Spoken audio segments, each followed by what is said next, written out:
கர்த்தருக்கு ஸ்தோத்திரம். இன்றைய நற்செய்தி.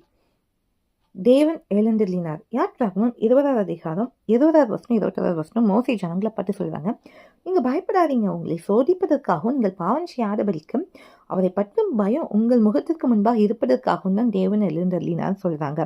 ஆனாலும் ஜனங்கள் தூரத்திலே நிற்கிறாங்க. மோசே தேவன் இருந்த கார்மேகத்துக்கு சமமாய் சேர்ந்தான்.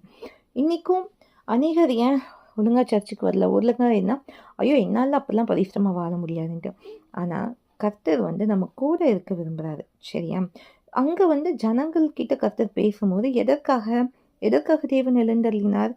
அவங்க பாவம் செய்யக்கூடாது, அது ஒன்று. இன்னொன்று அவங்களை சோதிப்பதற்காக. அதே போல தான் சில சோதனைகள் வரும்போது நம்ம கர்த்தரை பற்றி கொண்டிருந்தால் தான் நம்ம ஜெயிக்க முடியும். அது மாத்திரம் இல்லை, அவருக்கு பயப்படுறப்ப எப்பொழுதும் நம்ம இருதயத்தில் இருக்கணும். அதனால தான் தேவன் எழுந்தருளினார். அதனால சர்ச்சுக்கு போகிற வசனத்தை கேட்கவோ தடை பண்ணாதீங்க. அவர் பேசும்போது நம்ம கேட்கும் போது பாவத்தை விட்டு விலகவும் பரிசுத்தமாய் வாழ்வோம். ஆனாலும் ஜனங்கள் தூரத்தில் நிற்கிறாங்க. மோசே மட்டும்தான் கார்மேகத்துக்கு பக்கத்தில் போகிறாங்க. நம்ம மோசையை போல கர்த்தருடைய சமூகத்தில் சேருவோம்.